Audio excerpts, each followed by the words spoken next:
ciidamada Israa'iil ayaa isaga cararay agagaarka masjidka barakaysan ee Al-Aqsa taasoo ay cadaadis iyo duulaan ku soo qaadeen waxaase jawigu isbedelay kadib markii ay Xamaas soo fasaxday kumanaan gantaalo ah oo argagax iyo cabsi xambaarsanaa arrintaas oo sidoo kale iyana meesha ka saartay kulankii ay ku balansanaayeen baarlamaanka Israa'iil ee Knessetka waxayna ahayd cadayn adag oo muujinaysa fashilka hareeyay nidaamka difaaca cirka Israa'iil ee loo yaqaan Iron Dome System ee ay muddo badan ugu suuq geynayeen caalamka in nidaamkani yahay mid ka mid ah tiknoolajiyadda military ee ugu guulaha badan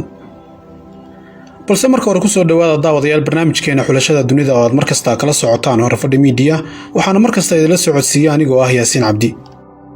arrinta kale ee la yaabka lahayd ayaa ahayd in dowladda Mareykanka oo lagu tiriyo wadamada ugu awoodda badan adduunka dhanka nidaamyada difaaca cirka uu dhawaan qalabkan Iron Dome-ka uu ka soo dhoofsaday Israa'iil iyadoo la sheegay in uu adeegsan doono inuu ku ilaaliyo wadamada Khaliijka laakiin gantaalaha Xamaas iyo jihadiyiinta Falastiin ee gudaha u galay Israa'iil ayaa durbadiiba sumcad dilay nidaamka Iron Dome-ka uu ku lahaa suuqa militariga adduunka gantaalada Xamaas iyo ciidamada kale ee iska caabinta reer Falastiin ayaa bariyihii dambe bartilmaameedsaday goobo aad uga durugsan magaalada Qasa oo aysan hore u dhaafi jirin waxayna gaadheen oo duqeeyeen goobo ka fog Tel Aviv halka sidoo kale ay xidheen garoonkooda waxayna wararku tilmaamayaan in goobaha xasaasiga ah ee gantaalada kooxaha Falastiiniyiintu bartilmaameedsadeen ay degan yihiin qiyaastii ilaa 4 milyan oo Yuhuuda oo weeraradani ay curyaamiyeen noloshooda halka in badan oo kamid ah dadkaasi ay ku khasabtay inay hoy ka dhigtaan goobo ku yaala dhulka hoostiisa si ay badbaadaan gantaalaha reer Falastiin kadib markii ugaashaanka Israa'iil ee gantaalaha difaaca cirku ay u xilin waayeen nidaamka difaaca cirka Israa'iil ee Iron Dome-ka waxa soo saaristiisa iska kaashaday labada shirkadood ee la kala yiraahdo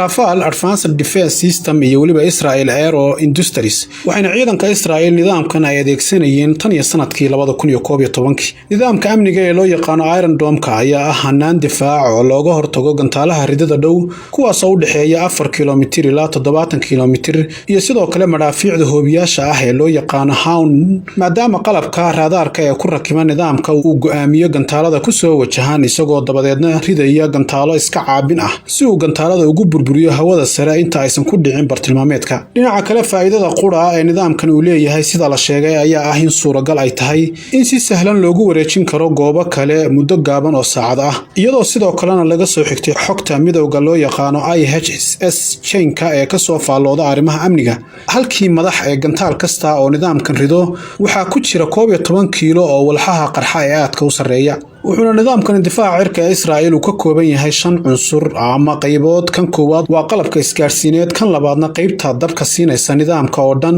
kan saddexaadna waa raadaarada xakameynaya dabka kan afraadna waa taliska iyo xaruntiisa laga hago tan shanaadna waa gaadhiga laga rido gantaalka iska caabinta waxayna gawaadhidani mararka qaarkood noqdaan ugu yaraan 3 gaadhi oo hal goob wada yaala oo mid kasta laga ridi karo ilaa 20 gantaal inkastoo Israa'iil ay sheegtay inay qabatay oo iska caabisay dhowr gantaal haddana waxaa cad oo la hubaa inay ku fashilantay inay ka hortagto badankooda waxaana cadayn u ah kadib markii Tel Aviv ay ku dhawaaqday hakinta duulimaadyada rayidka ah ee garoonkeeda kadib markii gudaha iyo waliba bartamaha Israa'iil ay la kulmeen weerar gantaal ah oo uga yimid Qasa tan iyo markii Xamaas iyo jihadiyiinta Islaamiga ah ee Falastiin ay ku dhawaaqeen falcelinta iyo waliba dagaal ka dhan ah Israa'iil maalnimadii Isniintii kadib xadgudubyadii joogtada ahayd ee gumeystuhu uu ka geystay masjidka barakaysan ee Al-Aqsa waxa talaabadan xigtay weeraro tiro badan oo gantaal ah oo ku dhacay deegaanada Israa'iil ay xoog ku haysato ee u dhow marinka Qasa gaar ahaan magaalooyinka Ashqalon iyo waliba Asdod laakiin waxaa xusid mudan in weerarkii gantaalaha lala beegsaday Qudus uu yahay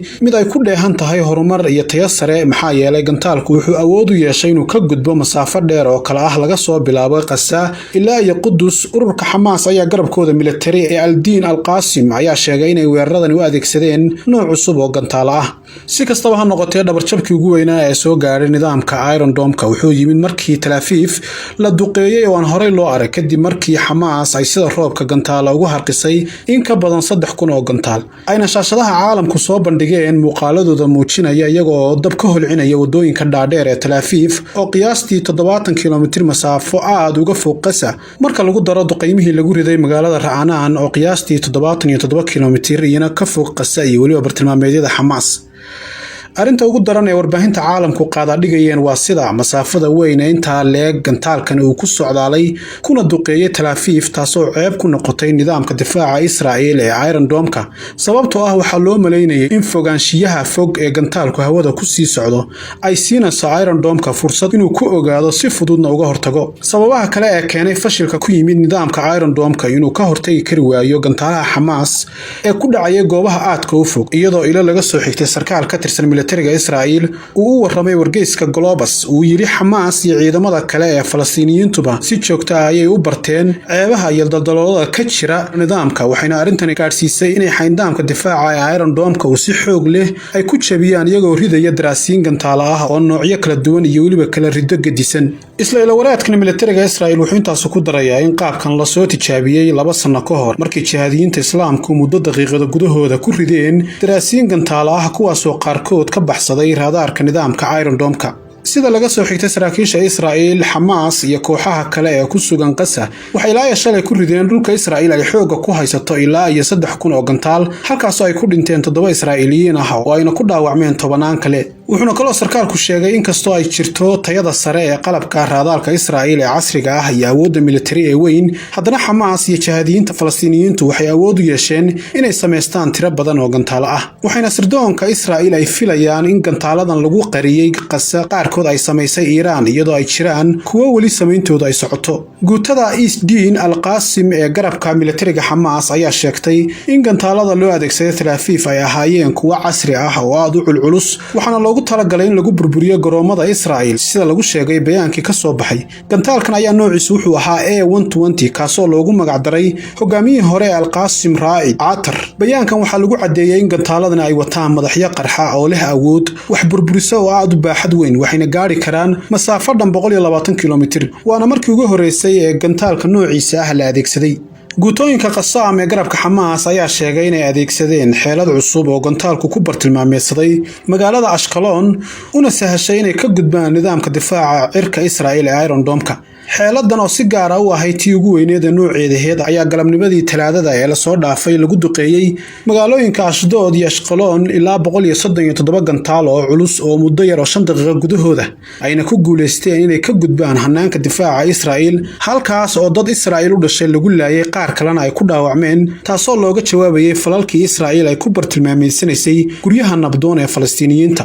inkastoo Hamas wax sharaxaad oo dheeraad ah oo ku saabsan arrintan aysan ka bixin marka laga reebo taatikadan ay isticmaashay oo kaliya sidoo kale guutooyinka ka tirsan jihaadiyiinta islaamiga ah ee ku sugan marinka Gaza waxay sheegeen in gantaalo tiro badan oo nooca Badr 3 ay ku duqeeyeen magaalada la haysta ee Ashkelon iyadoo wargeyska bariga dhexe oo soo xiganaya ilo Israa'iil ah uu wariyay in gantaalkan hore loo adeegsaday 5tii bishii May 2019 waxaana gantaalkan ku rakiban oo uu sidaa madaxyo qarxa oo culeyskoodu yahay 250 kilogram isagoo bartilmaameedsan kara masaafo ka badan 160 kilomitir waxaana sii dheer faa'iido kale oo muhiim ah oo gantaalkani leeyahay taasoo ah inuusan qarxin ilaa uu ka gaaro bartilmaameedkiisa ila wareedyo kale ayaa sheegaya iyana oo xusay in guutooyinka Saraaya al-Qudus ee garabka jihaadiyiintu